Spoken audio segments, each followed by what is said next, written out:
Well, proud to have on the phone calling in, we have Ronnie McDowell, country music legend. How are you, sir?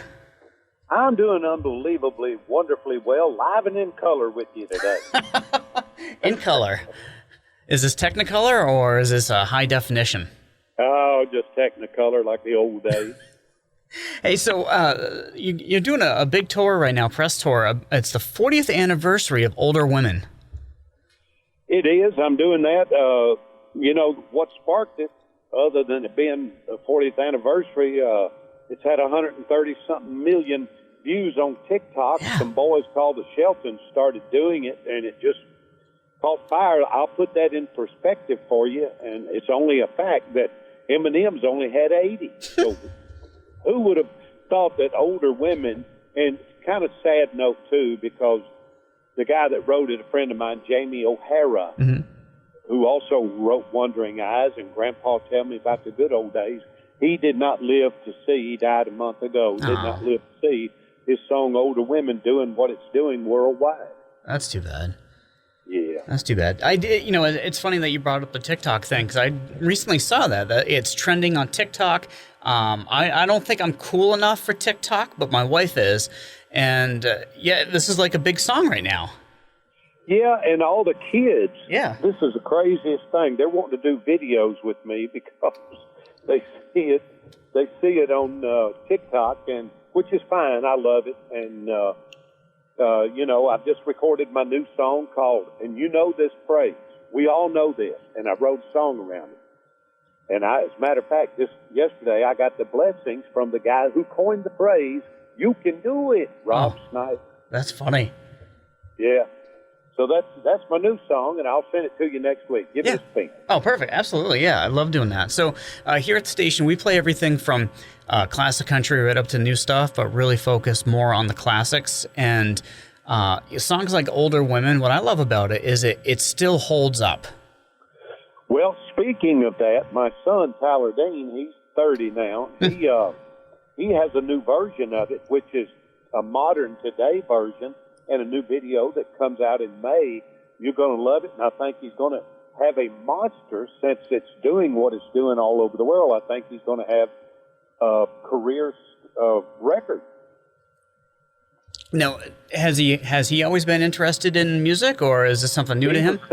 He was signed to Curb Records when he was 9 years old. Holy cow. Yeah. Wow. He kind of got a jump on you, huh? Well, yeah, I was only 26 when it happened for me. But he's doing it right. He's doing it by himself. He did, and I made a little cameo in the video. Nice. So, and the video just turned out great. So I'm happy for him. So now, how did you break into this? Like, how did you go from being just a normal everyday guy to next thing you know, you get a #1 hit song? Well, I was in Vietnam. I'm a 3-term combat veteran. Oh, wow. And 68, 69, 72, and I started writing songs in Vietnam. And when I got out, I lived close to Nashville, a little town called Portland, where I was born and raised. So I'd go to Nashville and knock on doors, and I finally got somebody to listen.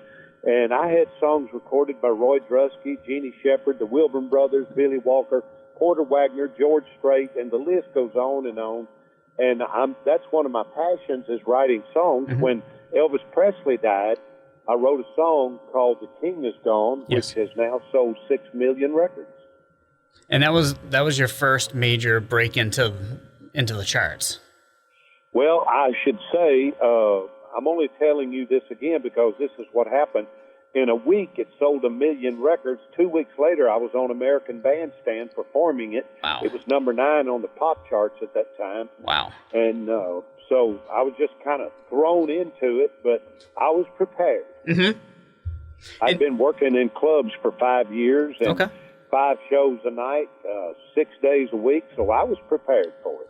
We have Ronnie McDowell calling in, and you've kind of had this kinship with Elvis over the years, too, where you've had this kind of love affair with him, with his music. Well, I'll be honest with you. After I did American Bandstand, Dick Clark produced a movie with Kurt Russell called Elvis, and I sang 38 songs in that movie, and then I did one with Priscilla Presley being Elvis's voice. I've actually been Elvis's voice in 12 movies Wow. and a TV series. And so how blessed am I I got to play in Elvis's world and be his voice and then do my own career in country music. And I'm the most blessed soul on the planet. It's really kind of an amazing journey that you've had.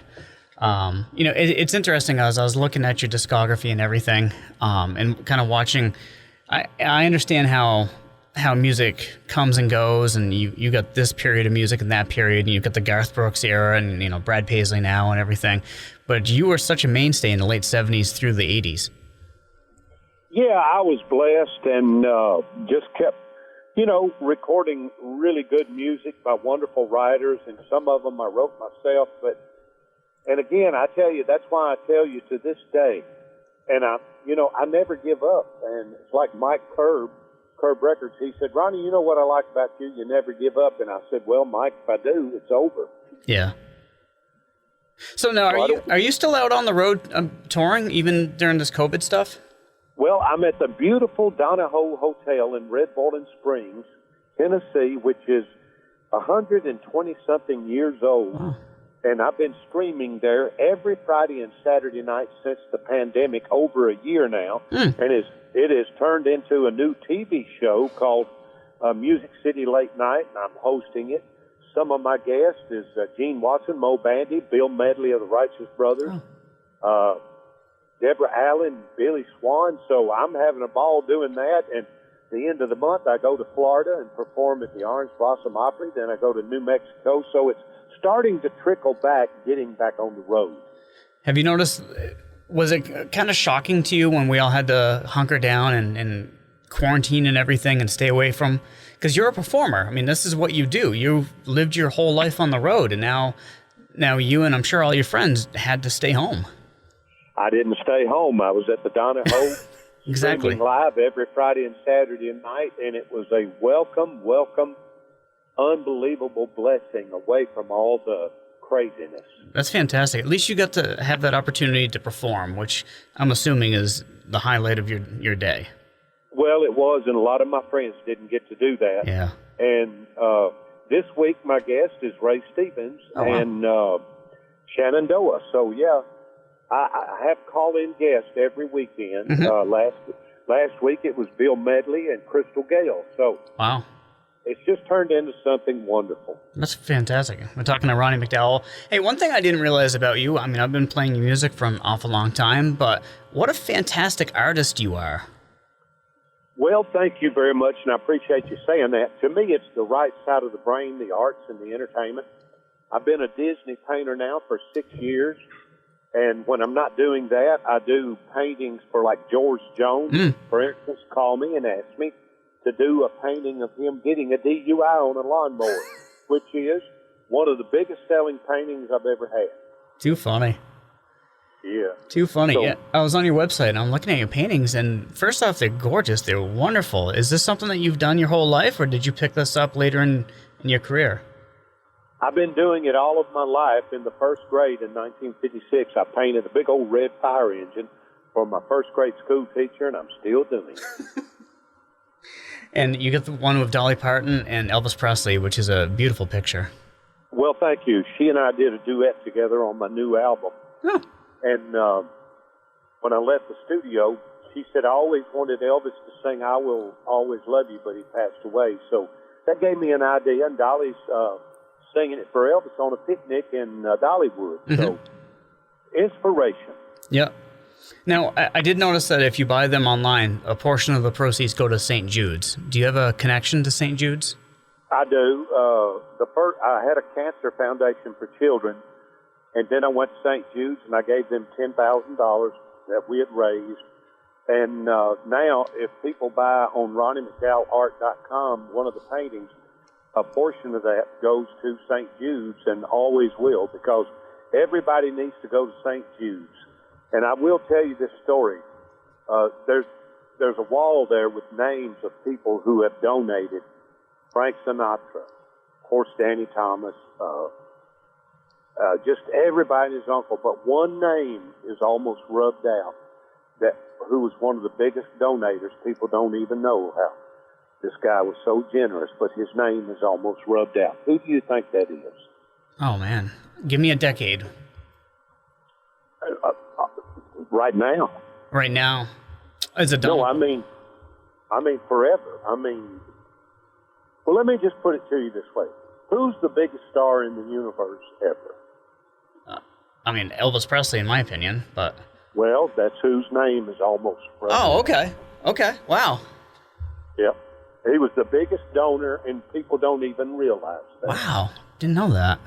He did it quietly. But people wanted to touch his name. Yeah. What does that tell you? They just tells you that they love Elvis. See, I've never, to this day, never seen anything like it. See, I'm a big fan of Elvis. I like actually Elvis in the 70s. That to me is some of the best music he ever put out.